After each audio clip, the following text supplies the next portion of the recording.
Sou o professor Reinoldes, engenheiro civil e sanitarista, com mestrado e doutorado, aposentado da Universidade Federal da Paraíba e da Companhia de Água e Esgoto da Paraíba, CAGEPA, e projetista autônomo na área de saneamento. Estou apresentando um curso completo sobre sistemas de abastecimento de água, com a videoaula de número 003, que trata sobre mananciais e captações. Iniciando a introdução, né, vamos falar rapidamente sobre o que é o sistema de abastecimento de água como uma unidade, como um aspecto, um dos serviços abrangidos pelo saneamento básico, né?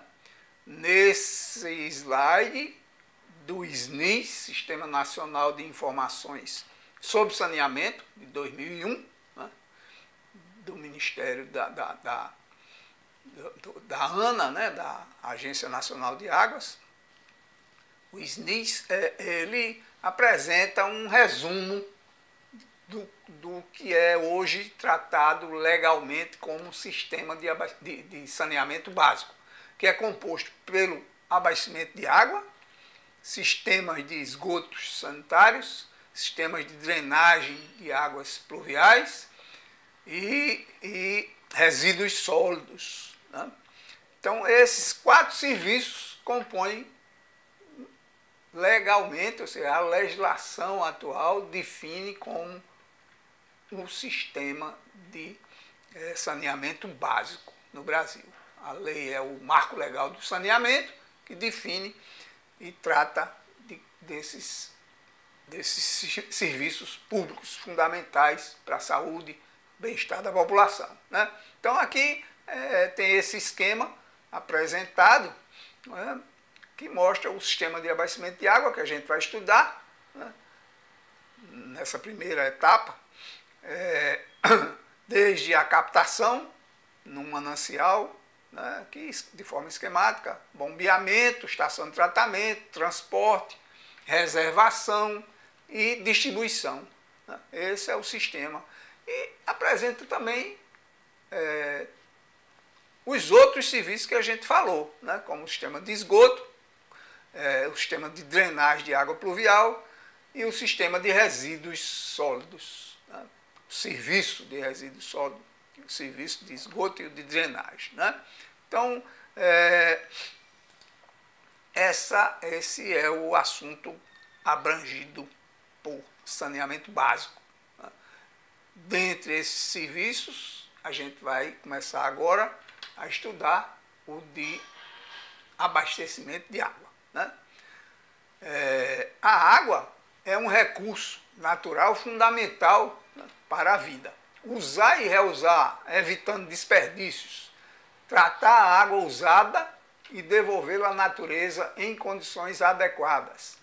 O sistema público de abastecimento de água é um conjunto integrado de obras e instalações de engenharia composto por unidades de captação, tratamento, transporte e distribuição, destinado ao atendimento da comunidade com água potável, de forma contínua, em quantidade e pressão recomendadas a partir de um manancial. Essa é a definição, né, legal de sistema de abastecimento de água. Destacando aí, né, que a gente vai se referir com mais detalhes sobre cada uma dessas unidades que compõem o sistema, né, e a norma da ABNT, que regulamenta, né, o estudo de concepção de sistemas públicos de abastecimento de água, que é a 12211, né, da ABNT. Essa figura apresentada é só para já chamar a atenção para um manancial, né, um tipo de manancial aqui com água de superfície, constituído por uma barragem, né, que é existente, né, aqui no Rio Piranhas, na Paraíba, no estado da Paraíba. Então, essa fotografia, essa imagem, está muito interessante porque, além de aparecer esse manancial importante aqui do estado, né, tem a barragem de acumulação e regularização, que a gente vai estudar, né, e que é a unidade que vai compor a primeira parte, né, desse sistema de abastecimento de água, o manancial e a captação. Nesse caso aqui, o manancial de superfície, a gente vai tratar com mais detalhe. Tá? E aqui, esse esquema, né, apresenta um sistema de abastecimento de água com todas as unidades que compõem o sistema de forma completa, né? Esquemática, bem simplificada, como a gente está vendo, né?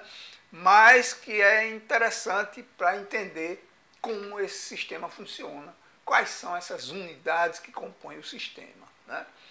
Então, o manancial e a captação constituem a primeira, né, unidade que compõe o sistema de abastecimento de água. Aqui, nessa figura, nesse esquema, está apresentado um manancial de superfície, né, constituído por um rio que desce aqui da encosta e é barrado, né, interceptado aqui por uma barragem que vai formar um lago e facilitar a captação dessa água desse manancial, né? Então, a barragem com uma estrutura de captação, né? Nesse caso aqui, é uma tubulação que está atravessando aqui a barragem, né? Pode ser feita essa captação de várias formas, a gente vai estudar em detalhe, né?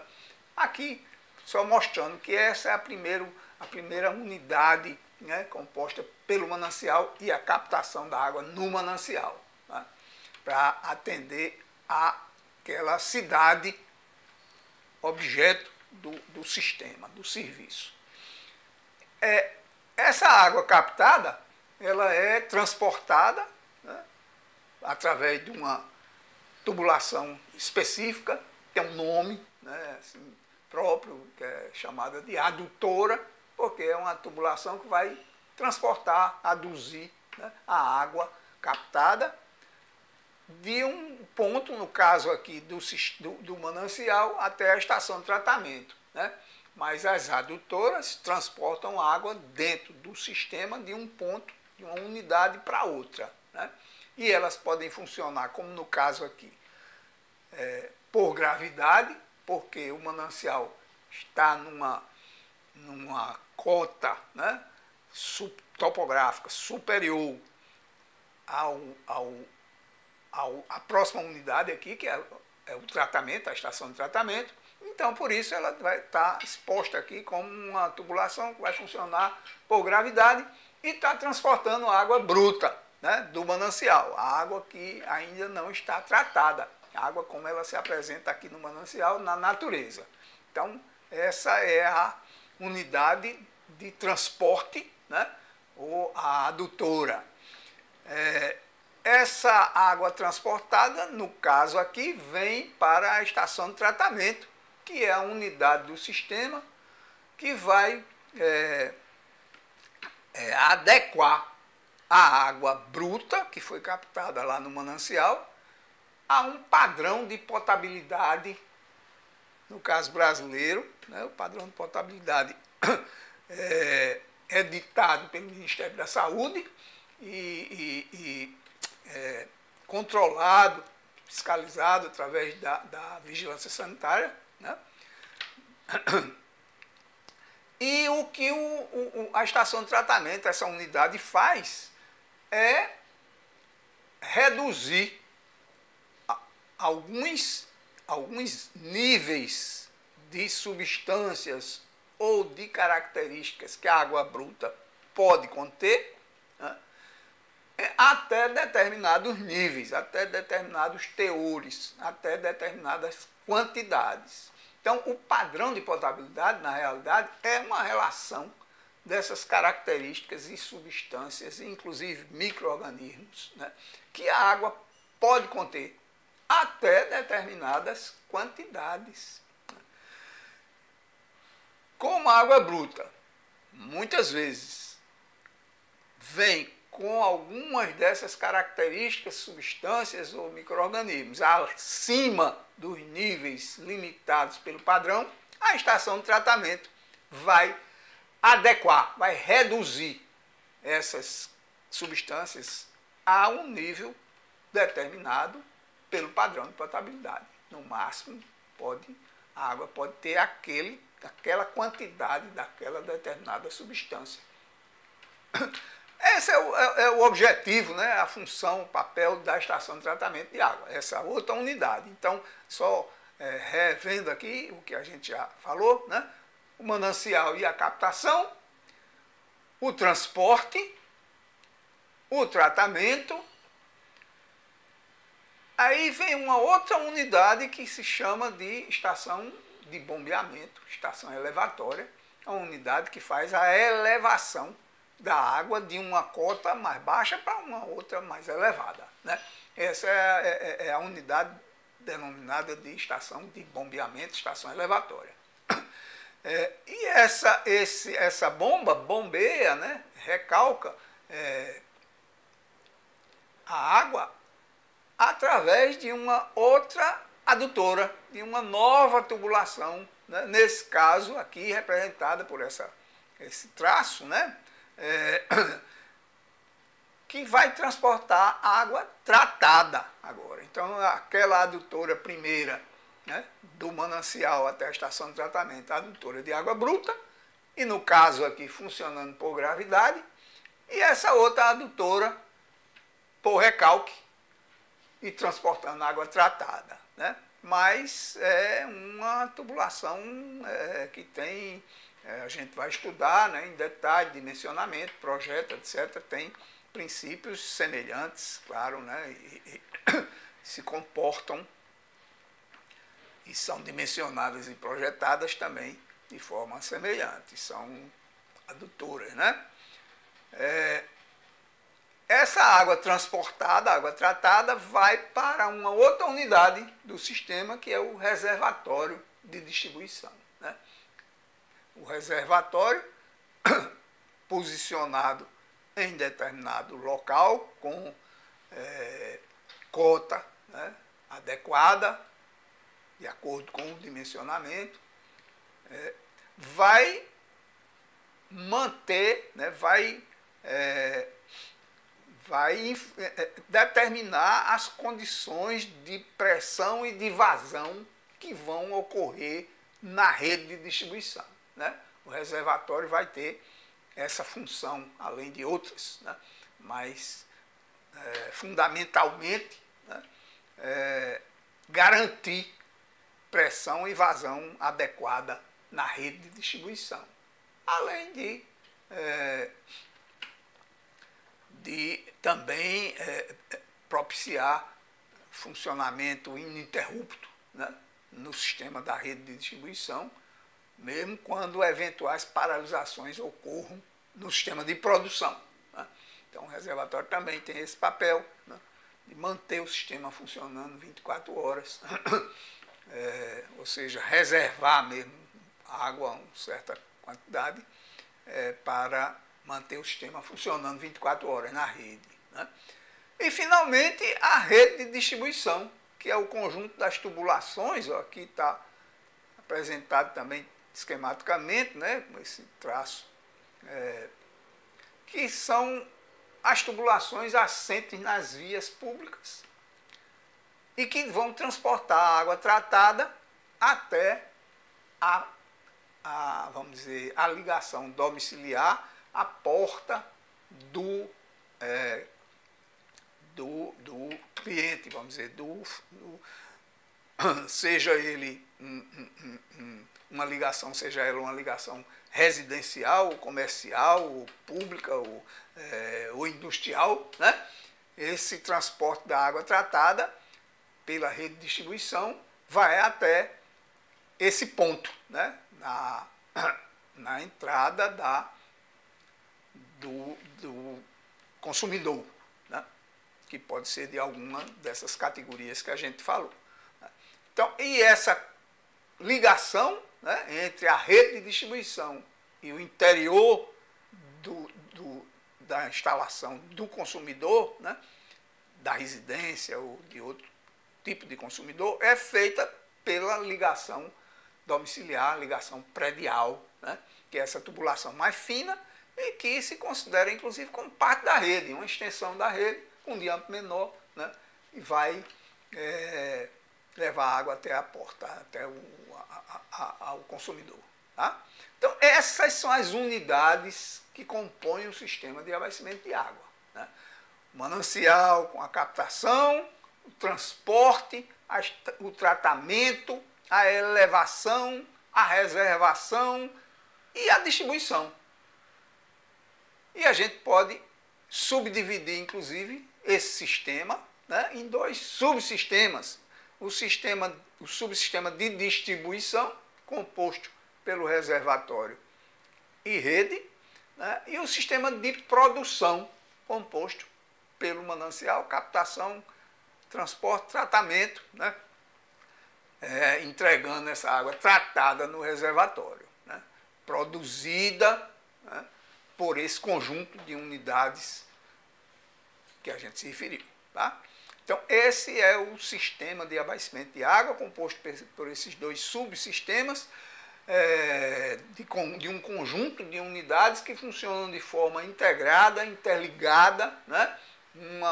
Quando há um problema, por exemplo, numa unidade da produção, fica comprometido todo o sistema de abastecimento de água, né? Porque essa água, por exemplo, se a estação de tratamento parou, o bombeamento parou por qualquer problema, né, a produção fica comprometida e, consequentemente, o reservatório, a gente vai ver, ele não tem uma capacidade para manter o sistema funcionando durante muito tempo, né? Durante pouco tempo, suficiente para se resolver o problema que estiver ocorrendo na produção.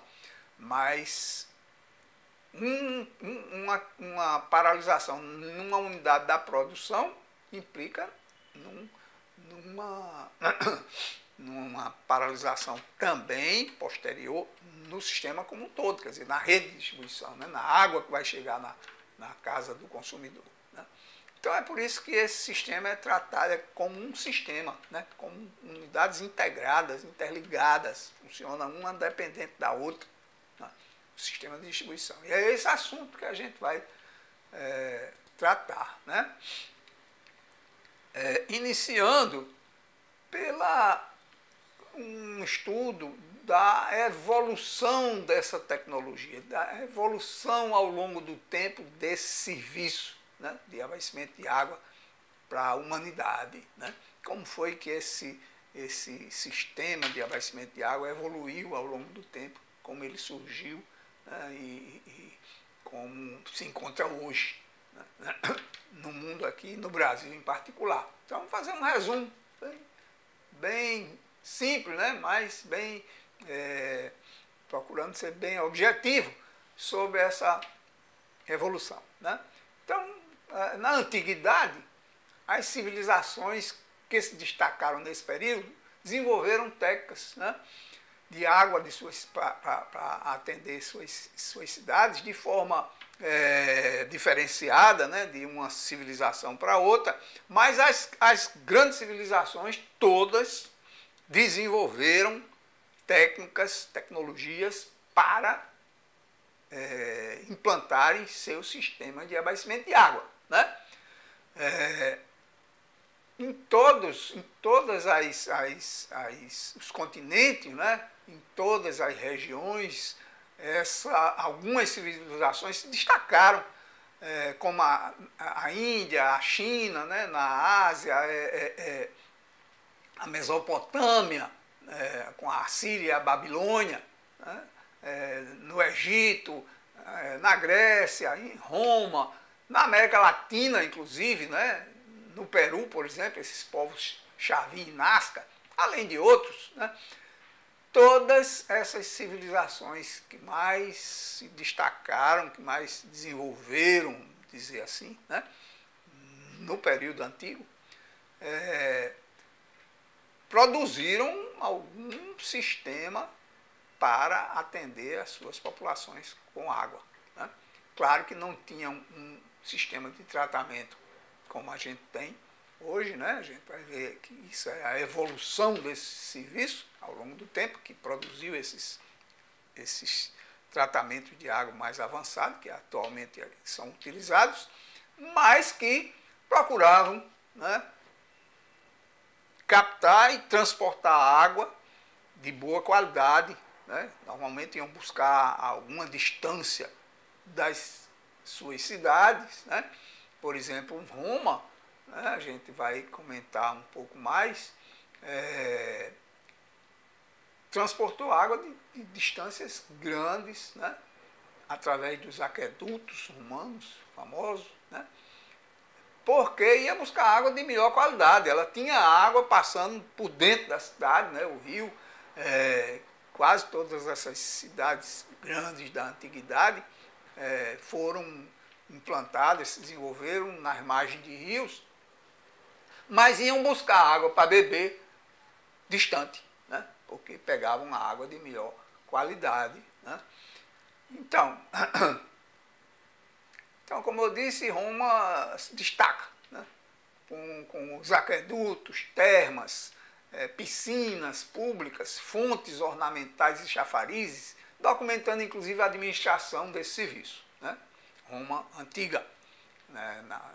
Entre 300 a.C. e 200 depois de Cristo, em todo esse período construiu e implantou obras, né, de abastecimento de água como essas que a gente está falando aqui. A Idade Média já se caracteriza por uma redução do nível de desenvolvimento desses serviços, desses sistemas de abastecimento de água, né? As cidades não cresciam, ou cresciam muito menos do que essas das civilizações antigas, né? Roma chegou a ter 800 mil habitantes, né? na época de Cristo, mais ou menos. Enquanto que as cidades da Idade Média não atingiam 5 mil, 10 mil, né? Era amuralhadas, né? Compactadas por conta da defesa, e não desenvolveram não deram continuidade, né, à implantação dos sistemas de abastecimento de água. E isso repercutiu através da ocorrência de grandes epidemias, né, e estagnação das cidades nesse período, né. E aí vem a Idade Moderna, que retomou o desenvolvimento tecnológico dos sistemas de abastecimento de água, e aí com a fabricação industrial de tubo de ferro, por exemplo, né, que deu um impulso grande, que aí você podia transportar água sob pressão, né, sem precisar construir aqueles aquedutos tão caros, né, que só funcionavam à pressão atmosférica. Né. E a tubulação de ferro veio dar um impulso, né, nessa condição do transporte de água. Assim como vieram as análises físico-químicas, né, mostrando a importância de tratar a água para distribuir, análise bacteriológica em seguida, constatando a importância fundamental do tratamento, e aí se iniciou o processo de grande desenvolvimento tecnológico, né, e de divulgação, de implantação desses serviços, desses sistemas de abastecimento de água. No século XXI, prossegue a evolução tecnológica dos sistemas de abastecimento de água, consolida-se a consciência, a relevância desse serviço, né? A segurança e o bem-estar da população visto, né, como fundamental com a implantação desses sistemas de abastecimento de água. E se começa também a observar a necessidade da preservação dos mananciais, né? Proteger os mananciais para ter uma água de melhor qualidade, de mais fácil tratamento, mais barato tratamento, e o gerenciamento, né, adequado desses sistemas de abastecimento de água, que vai começar a se desenvolver. Observe-se o destaque para a medição, né? Com o objetivo de reduzir perdas, que hoje é uma preocupação constante, reduzir perdas e desperdício, inclusive custo e, consequentemente, tarifa, né? Assim como a introdução da operação automatizada, né, controlada através de sistemas computacionais e telecomando. Essa é, vamos dizer, a tecnologia mais recente e em franco desenvolvimento e implantação nos sistemas de abastecimento de água. Aqui a gente coloca essa imagem aí, né, de as termas de Caracalla, né, encontradas no Google, né, em Roma. Né. Essas termas, é impressionante, eu coloco aqui porque realmente é uma construção, né, impressiona. Pelas dimensões, né, comportavam até 1.500 pessoas e eram compostas por jardins, passeios, lojas, estádio, biblioteca, museu, sala de repouso, ginástica e massagem. Os pisos e paredes eram revestidos de mármore e adornados com mosaico, né? Vejam a importância que essas construções, esses empreendimentos, né, tinham. E é impressionante porque Roma não tinha só uma dessas termas públicas, não, né? Havia 11 termas imperiais, 926 banhos públicos, 430 quilômetros de aquedutos, sendo 65 quilômetros elevados, construídos entre 300 a.C. e 230 depois de Cristo.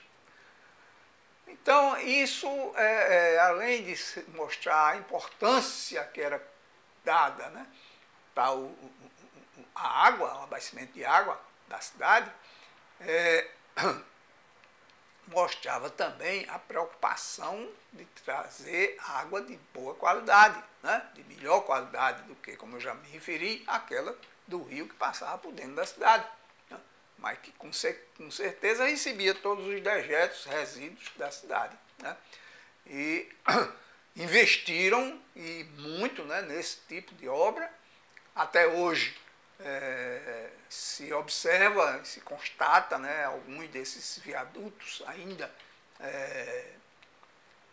sendo mantidos para efeito de documentário, né, de documentação do respeito às dimensões e à importância dessas obras, e que foram, inclusive, documentadas, né?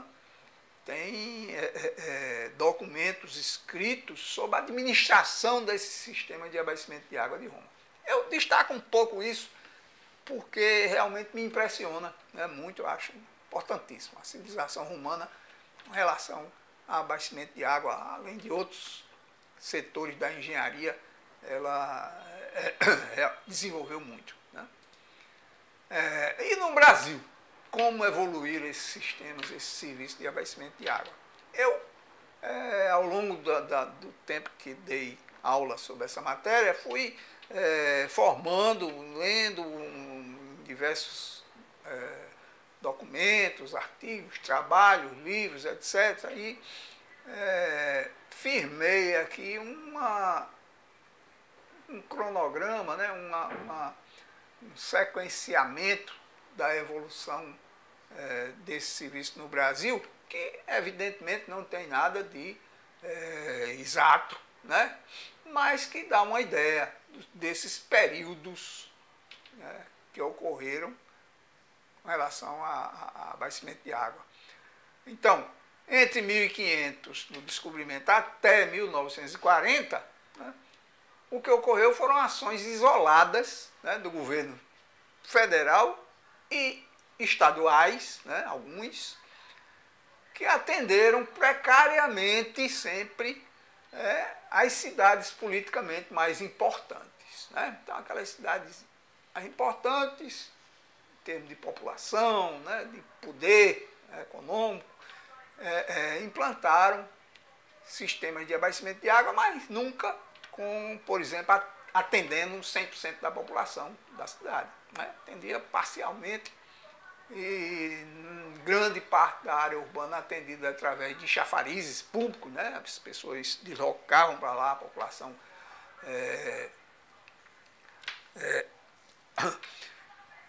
e com depósitos de água para recolher água nesses pontos públicos de distribuição, chamados de chafarizes, torneiras públicas, né? E assim ocorreu até início, vamos dizer, dessa década de 1940, né? Até 1967, aparecendo nesse período uma quantidade de órgãos relativamente grande, né? Administrados pelo governo federal, por governos estaduais, por governos municipais, né? Para tentar equacionar essa questão dos sistemas de abastecimento de água, que já se mostrava de forma bastante intensa, né? A falta desse serviço, ou serviço muito precário nas cidades brasileiras de uma maneira geral, né? Então, esses órgãos, só para citar alguns, né? A nível federal, por exemplo, né? Tinha o DNOS, Departamento Nacional de Obras Contra as Secas, tinha o DENOX, Departamento Nacional de Obras, o DNOS, Departamento Nacional de Obras de Saneamento, o DENOX, Departamento Nacional de Obras Contra as Secas. Aqui no Nordeste tinha, por exemplo, uma subsidiária da Sudene, né, que era a CAEN, Companhia de Água e Esgotos do Nordeste, que atuava em vários estados do Nordeste. Vários estados, né, tinham autarquias estaduais encarregadas de encaminhar o problema de abastecimento de água, né, os departamentos de saneamento estaduais. Algumas prefeituras municipais também tinham autarquias municipais. Ainda no federal tinha o Departamento Nacional de Endemias Rurais, né, na época chamado DENERU, que atuava também nessa área de abastecimento de água. A Fundação de Serviços Especiais de Saúde Pública, também federal, né, que era as duas, né, a Fundação de Serviços Especiais de Saúde Pública, a Fundação CESP, que se juntou posteriormente com o DENERU, né, e deram início à atual FUNASA, né, Fundação Nacional de Saúde. Então, todos esses órgãos disputavam, né, por recursos e poder para executar e implantar serviços de abastecimento de água. Sem, no final das contas, muito êxito, né? Porque o recurso era rateado, dividido entre esses vários órgãos e pulverizado, não havia um plano que coordenasse essas ações como um todo, né? Então, se chegou no final desse período aí, com uma situação bastante precária em termos de atendimento com abastecimento de água no Brasil. Esse próximo período, de 1968 a 1980, foi instituído o Planasa. Pela primeira vez, um Plano Nacional de Saneamento, né? Planasa. Utilizando recursos do FGTS, tendo como financiador e gerenciador o Banco Nacional da Habitação, o BNH, criou as empresas estaduais de saneamento, né, nessa época, e definiu o papel, os objetivos de cada um daqueles órgãos que atuavam anteriormente, né, facilitando, né, a execução desse programa a nível nacional, porque cada um órgão, por exemplo, o DNOS, né, ficou com a parte de dragagem, né, Departamento Nacional de de obra de saneamento ficou basicamente com obra de dragagem, o DENOX ficou com irrigação, dragagem e drenagem, DENOS. E assim por diante, definiu o papel de cada um, e aí os recursos ficavam mais direcionados para cada órgão com sua respectiva programação, né? E com esse plano, com esse serviço dessa forma, se chegou ao atendimento de mais de 90% da população urbana, mais de 80% da população urbana, né, do Brasil, em 1980, que foi a meta estabelecida, né? Porém, em 1987 foi extinto o banco, o BNH, né, e os financiamentos passaram a ser feitos pela Caixa Econômica Federal. Bom, de 1991, né, até atualmente, ocorreu um período de muita indefinição para o setor. Ele prosseguiu com as companhias estaduais de saneamento, né? Surgiram as primeiras privatizações de serviços municipais e é criada em 2000, pelo governo federal, a Agência Nacional de Águas, a ANA, né, que a gente se referiu no começo da matéria aí, né, e que tem o Serviço Nacional de Informações sobre Saneamento também implantado. Em 2003 é criado o Ministério das Cidades, com uma Secretaria de Saneamento, né? Em 2007 é promulgada a Lei 11.445, denominada Lei do Saneamento, que estabelece as diretrizes nacionais para o saneamento básico. Essa lei foi regulamentada em 2010, né, pelo Decreto 7.217, e em julho de 2020, promulgada a Lei 14.026, que atualiza o marco legal do saneamento. Assim ficou conhecida, né, essa legislação referida especificamente para saneamento básico. Então, a Lei 14.026 atualmente é a mais, vamos dizer, recente, que abrange, que trata sobre essa questão. Inclusive, regulamenta, né, a forma de gestão dos serviços de abastecimento de água, normatiza, regulamenta, orienta, define, né, todo o setor, inclusive estabelecendo metas para serem atingidas, para universalizar os serviços de abastecimento de água em todo o país, na área urbana, na área rural, né? Enfim, hoje é o marco legal, né, sobre saneamento básico. O Brasil, em 2021, de acordo com o IBGE, tem 5.570 municípios e um total de 10.649 distritos, né? Uma população estimada de 213 milhões de habitantes. E segundo aquele serviço, o Sistema Nacional de Informações sobre Saneamento, o SNIS, no ano de referência de 2020, o índice de atendimento total com abastecimento de água, né, era de 84%. Abastecimento total.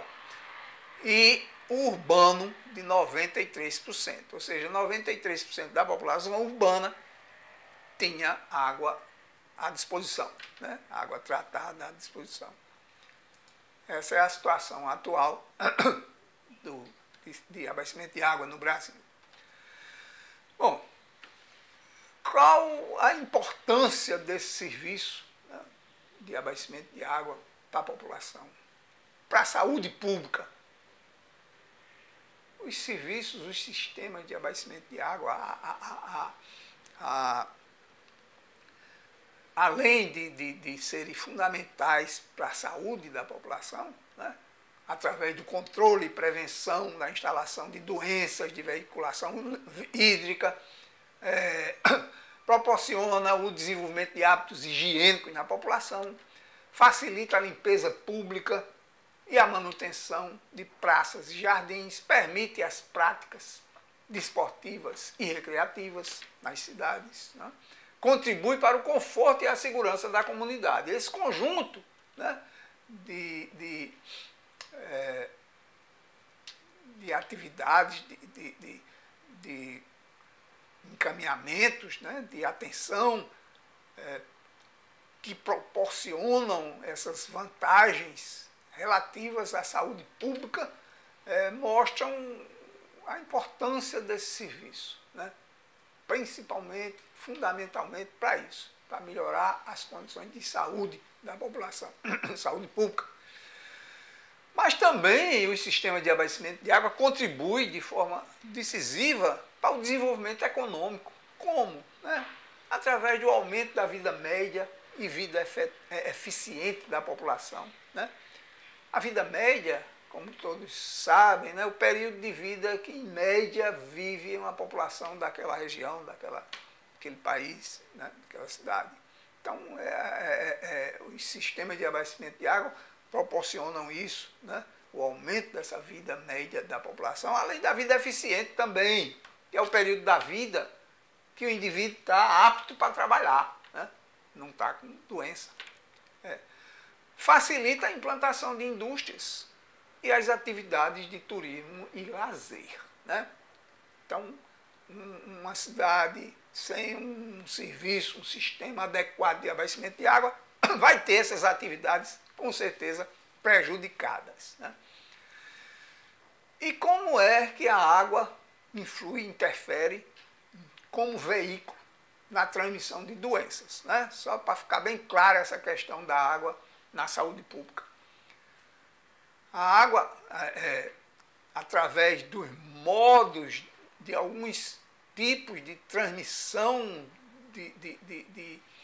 de organismos, né, que provocam doenças, a água pode transmitir essas doenças através desses micro-organismos, por exemplo, através da ingestão da bebida de água contaminada com esses micro-organismos ou com algumas substâncias tóxicas. Né?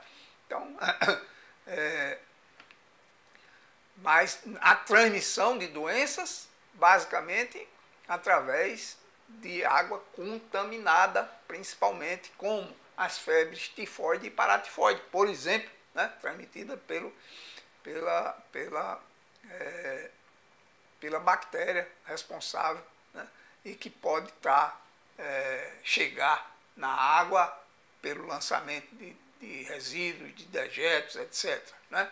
E aí uma pessoa doente e esse micro-organismo ser transmitido para outra pessoa sadia que bebe água contaminada com aquele micro-organismo. Né?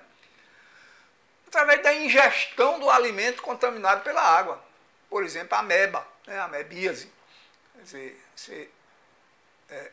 se alimentar por exemplo, uma verdura, né, crua, né, e que está contaminada por um daqueles micro-organismos. Né? Pode ter sido aguada, lavada, manipulada com água contaminada, e aí a ingestão desse alimento vai transmitir aquela doença. Além do contato da pele com água infestada por certos parasitas, por exemplo, esquistosomose. Né? O esquistosoma a pessoa em contato com a água que tem esse parasita pode adquirir aquela doença. Né? Então, essas são as formas de transmissão de doenças através da água. Quais são essas doenças mais frequentemente transmitidas através da água? Né?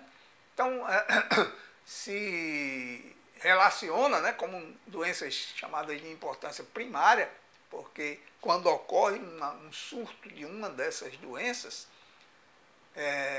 a saúde pública vai pesquisar diretamente, principalmente logo, o abastecimento de água, né? Porque é a forma mais comum de transmissão dessas doenças classificadas aí como de importância primária para ser transmitida através da água. A cólera, né, que a gente sofreu há pouco tempo, relativamente pouco tempo, um surto grande, febre tifoide e paratifoide, disenterias, enterites e amebíase de vários tipos, né? Essas disenterias e enterites, esquistosomose. Mas várias outras podem ser veiculadas, transmitidas através da água, como verminoses, leptospirose, através da urina de rato que chega à água de distribuição, hepatite infecciosa, infecções de olhos, ouvido, nariz e garganta, em piscinas públicas principalmente, através de banhos, né, em piscina com água pouco tratada.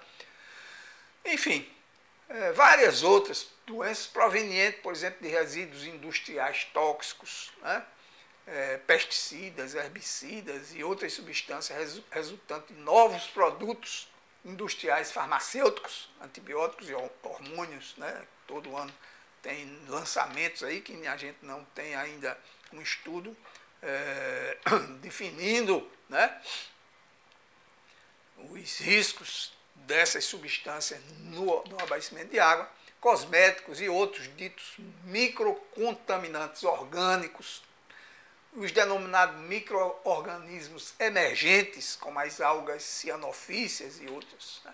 Então, se essa visão aqui rápida, resumida, sobre essa questão de saúde e água, né, para ser ingerida, para ser usada, para ser consumida, é fundamental, né? A gente ter uma ideia disso daqui, da importância do tratamento da água, do controle, né, constante dessa água distribuída para a população. E aí, visto esse preâmbulo, né,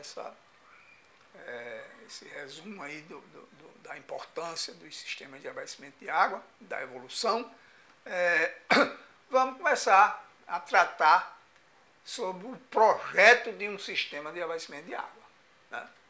A elaboração de um projeto para implantação ou ampliação, que hoje a maior parte dos casos é ampliar, né, sistemas já existentes, mas que também pode ser um sistema novo, né? Esse estudo de concepção do sistema público de abastecimento de água, né, que vai dar origem ao projeto, né? O estudo de concepção é onde a gente analisa, né, o manancial mais provável, mais adequado, a partir da constatação do consumo de água necessário para aquela cidade. Então, eu vou buscar um manancial que atenda àquele consumo, né? Como aquelas unidades vão ser interligadas e vão funcionar para aquele sistema específico daquela cidade, né? Ou seja, como vai ser, onde vai ser o manancial, as adutoras, o tratamento, onde vai ficar, que tipo de tratamento, enfim, é a concepção do sistema, né? Depois de concebido, né, aí a gente vai partir para estudar, definir, dimensionar cada unidade daquela em particular, né? Então, os elementos necessários para a elaboração de um projeto de abastecimento de água são determinar o alcance do sistema, né? Qual é o horizonte, qual é o ano futuro, né, até quando esse sistema deve atender com água potável aquela comunidade, aquela cidade, né? É o alcance do sistema, que evidentemente não se projeta um sistema desse para um período curto, porque brevemente teria que ser ampliado, né? E é uma obra cara, né, e demorada para ser implantada.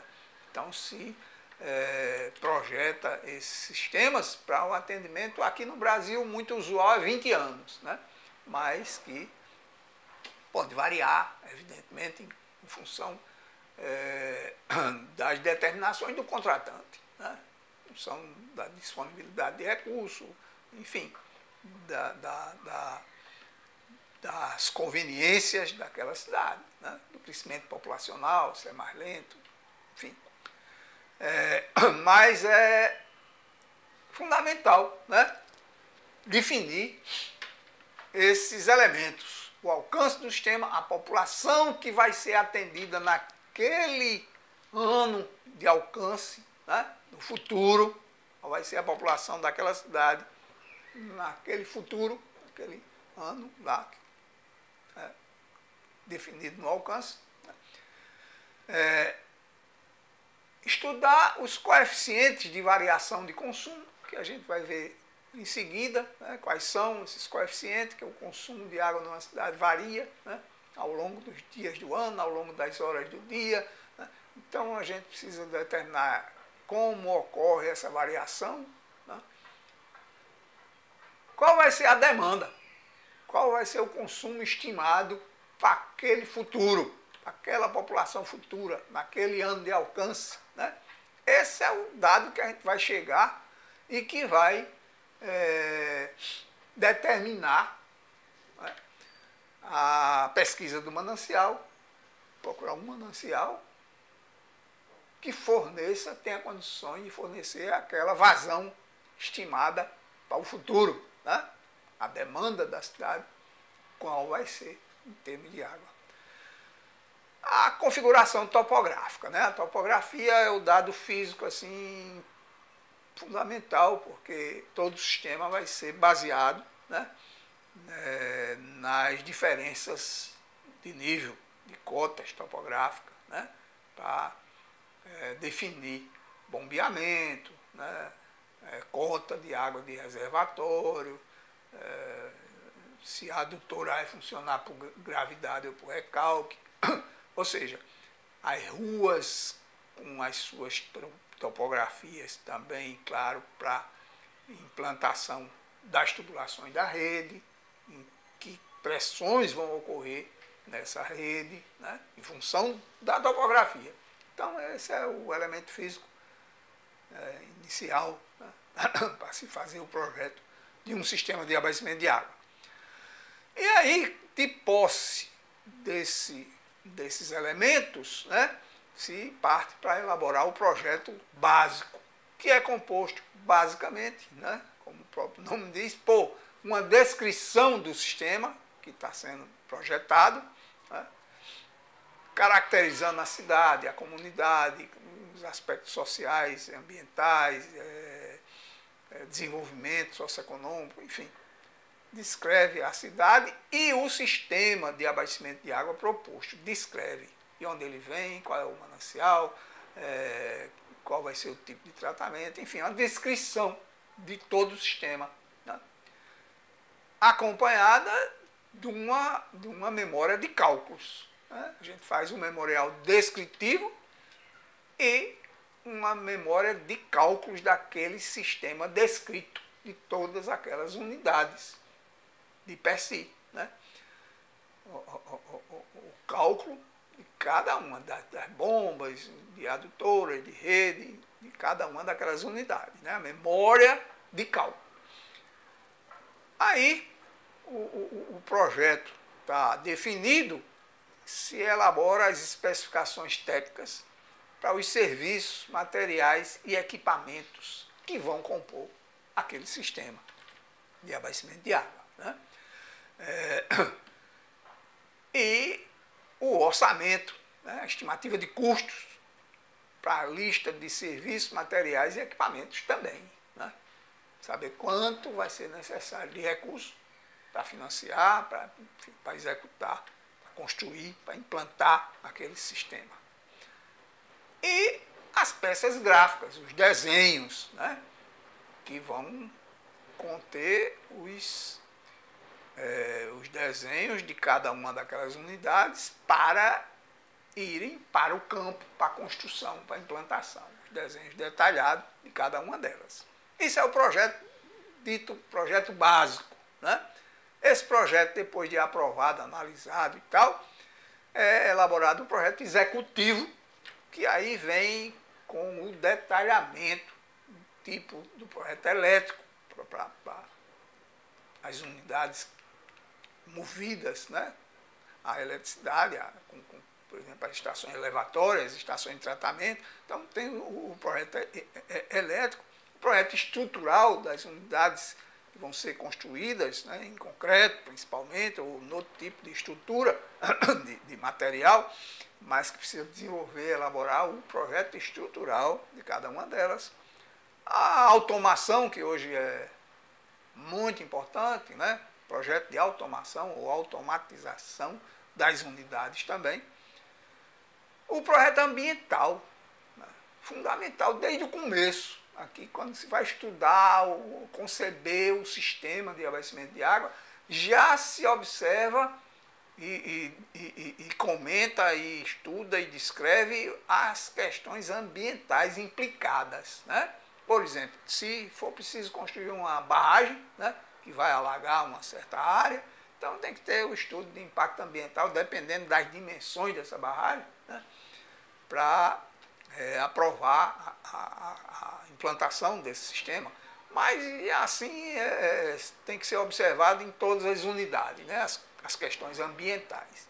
E aí no projeto executivo é detalhado também, quando for o caso, né, precisar de fazer um estudo mais aprofundado, tipo estudo de impacto ambiental sobre alguma dessas unidades, né.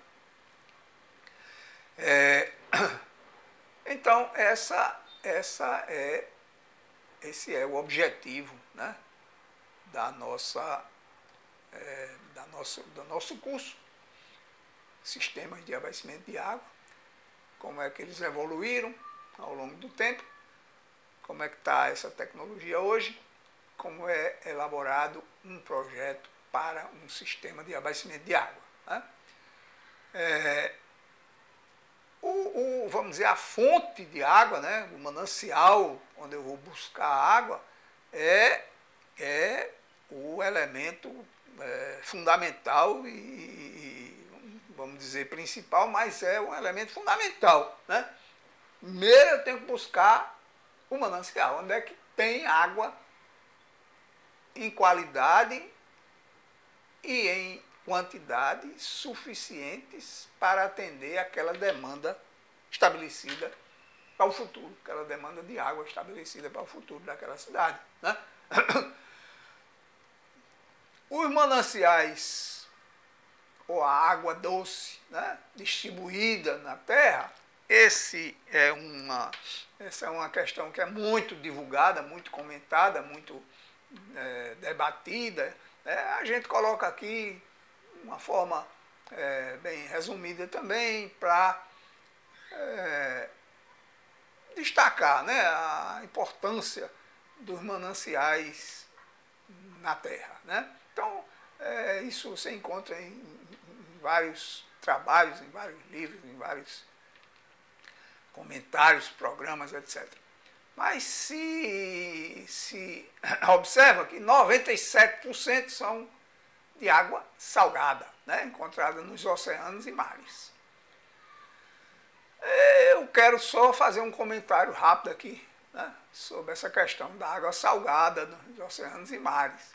Isso se coloca normalmente, muitas vezes, como um manancial que não tem utilização, que não tem como usar. E, na realidade, hoje em dia, hoje não, já há algum tempo, né, existem tecnologias de tratamento de água para dessalinização de água do mar, né, de forma muito eficiente, usada em várias partes do mundo, inclusive aqui no Brasil existe, aqui no Nordeste todo se usa, tem várias estações de tratamento de água, de tratamento para dessalinizar a água salgada, existente até no interior, né, do continente. A cidade de Fortaleza está com um projeto agora também para fazer esse tipo, adotar isso.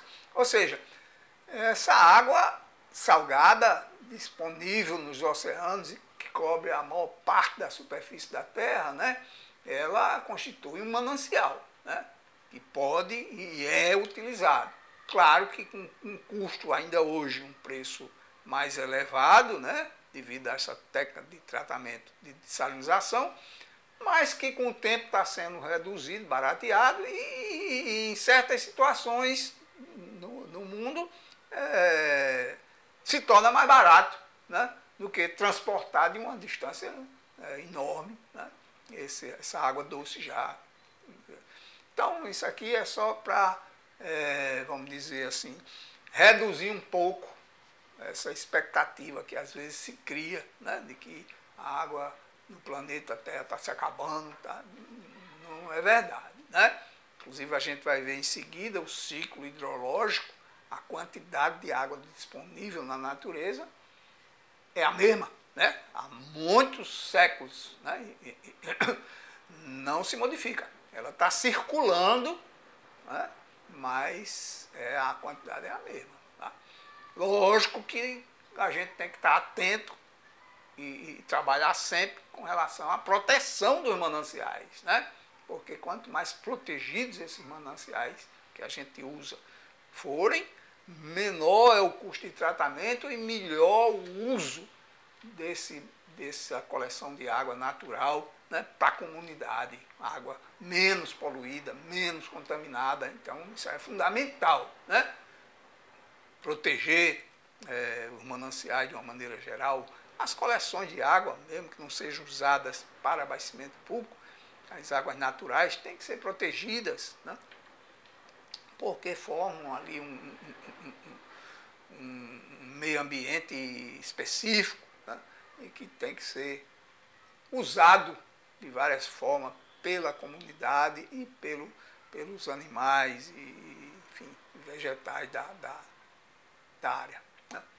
Então, é indiscutível, né, essa questão da importância de proteger os mananciais de uma maneira geral. Só estou destacando aqui essa questão da água salgada para tirar um pouco essa expectativa assim, que alguns formam, né, de que está se acabando a água. Não está. 2% formam as geleiras, 1% é água doce, encontra-se nos lagos, rios e lençóis subterrâneos. A água doce existente nos lagos e rios está dividida de forma desigual. Gelo nas calotas polares, 77%, água subterrânea 22%, água de superfície. Então esses dados aqui são muito batidos, assim, muito importantes de serem repetidos até, mas que não adianta a gente também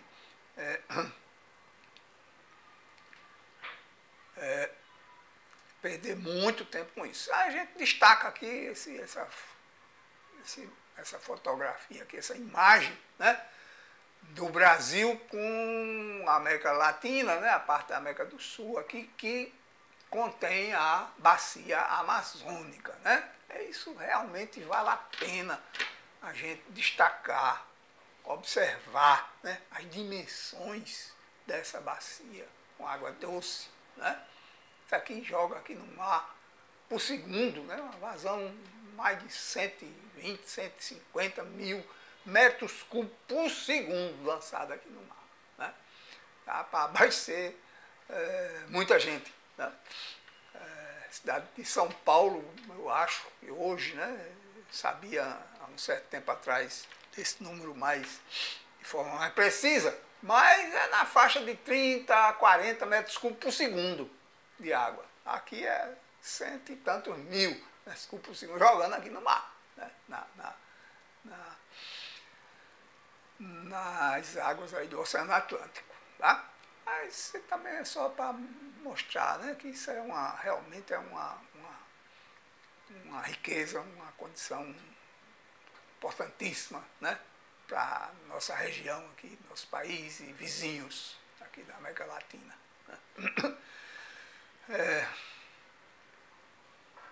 Consumo de água é aquele parâmetro, né, que vai gerar a possibilidade de estimar a demanda futura de água de uma cidade. Então, temos que determinar qual é o consumo de água hoje, naquela cidade, objeto do projeto do sistema de abastecimento de água, para estimar ao futuro quanto é que vai ser esse consumo no futuro. que a demanda, né? Então, para isso, é interessante subdividir, né, conforme se dá normalmente, o consumo de água entre os diferentes usos que são dados a essa água nas cidades, né? Quais são os usos de água nas cidades? Então, em geral, aqui no Brasil especialmente, esses usos são classificados como consumo doméstico, consumo que ocorre no interior das residências, né? Essa tabelinha aqui, 1.1, né, pesquisada, também é muito divulgada de forma um pouco variável de uma fonte para outra, mas tem muito trabalho publicado sobre isso, muito estudo, muito, inclusive, divulgado, né? E a gente pesquisou e juntou alguns desses dados, inclusive estudos realizados na própria CAGEPA, né, onde eu trabalho, e que dão uma ideia aqui média, né, de variação desse consumo de água nas residências, né, aqui no Brasil. Água usada para bebida e cozinha, lavagem de roupa, asseio corporal, vaso sanitário, outros, né, jardim, lavagem de piso, etc. Perdas e desperdícios, né? Isso, em média, tem essa variação de consumo aqui, né? Entre 100 a 200 litros por habitante por dia. Ou seja, uma casa, uma residência com 5 pessoas, 5 habitantes, né, consomem em média, né, de 500 a 1.000 litros de água por dia, né? 5 vezes 100. Isso só para vocês terem uma noção, né, de como essa água, esse consumo ocorre. Isso varia muito, né, até de cidade para cidade e de país para país, né, de acordo com os hábitos da população, o clima, né, a cultura, o desenvolvimento socioeconômico. Então, o consumo de água em estabelecimento comercial, né, é aquele que ocorre nos bares, hotéis, pensões, postos de gasolina, escritórios, lojas, etc., né? Essa tabela 1.2, né, também demonstra, expõe, né, essa variação que ocorre nos estabelecimentos comerciais, né? Também para a gente ter uma noção, uma ideia, né, de que isso é muito variável, depende muito do tipo do estabelecimento, do porte do estabelecimento, mas tem aqui, relacionando a escritórios, restaurantes, hotéis, motéis, lavanderias, hospitais, né, centros comerciais, shoppings, né, consultórios, bares. Então, aqui e se observa essa variação enorme, né, aqui de 600 litros por apartamento por dia, num estabelecimento, num tipo de motel, a cinema e teatro, 2 a 5 litros por lugar por dia, né? Então é uma variação muito grande, mas que é importante a gente ter uma ideia de como isso ocorre, né? No caso, os estabelecimentos comerciais. O outro tipo de uso ocorre na indústria, né? Os estabelecimentos industriais. As indústrias usam água também de forma muito diversificada, né? No processo de produção, por exemplo, como matéria-prima, algumas indústrias, a indústria de refrigerante, né, usam a água como matéria-prima, né? Lavagem de piso, de embalagem, da própria matéria-prima, né? Algumas empresas precisam lavar a matéria-prima que eles usam, para refrigeração, para produção de vapor, além do consumo normal ou sanitário, né, pelos funcionários, operários, trabalhadores. Ou seja, aquele uso da água nos sanitários das indústrias, na cozinha, na cantina, etc. Né? Então, aqui também uma tabelinha relacionando algumas dessas indústrias, né? Mais conhecidas, com os seus respectivos consumos de água médios, né? Estimados, que ocorrem em alguns desses estabelecimentos. Por exemplo, matadouro, né? Animais de grande porte, 300 litros por cabeça abatida, por dia. Isso tudo é por dia, em todos que a gente falou.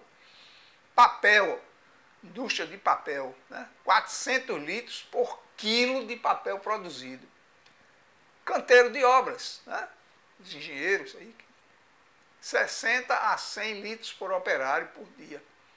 Então, essas tabelas ilustram, né, a variação desses usos nos diferentes estabelecimentos e categorias de consumo, né? Que aqui no Brasil, como eu falei, é o que se usa. O uso no poder público, pelos órgãos que são controlados pelo poder público, né? Como irrigação de jardins e praças públicas, lavagem de rua, passeios públicos, prédios públicos, colégios, repartições, etc., fontes e piscinas públicas, sanitários públicos.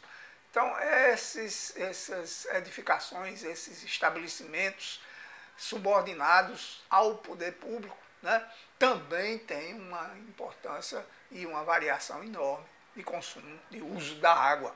Tipo aqui, como essa tabela mostra, o quartel, 100 a 200 litros por soldado por dia, né?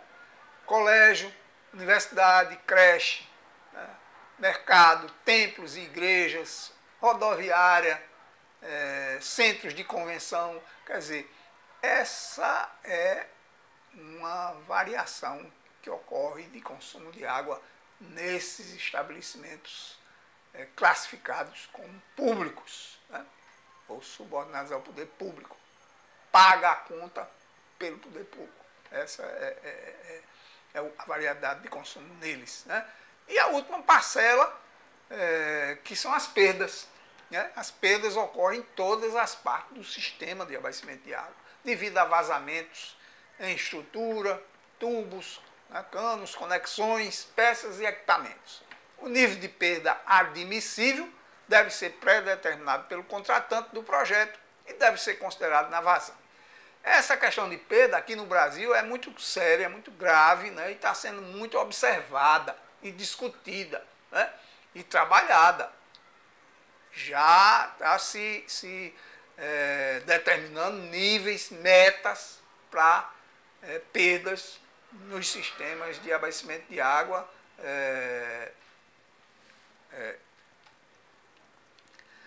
controlados, né? Estabelecendo níveis de controle cada vez maior para reduzir as perdas que se apresentam de forma muito elevada no Brasil, de uma maneira geral. Tá? Faremos agora uma pausa, concluindo esta primeira parte da videoaula de número 003, que trata sobre a unidade de mananciais e captações. Continuaremos com a segunda parte deste assunto na próxima apresentação.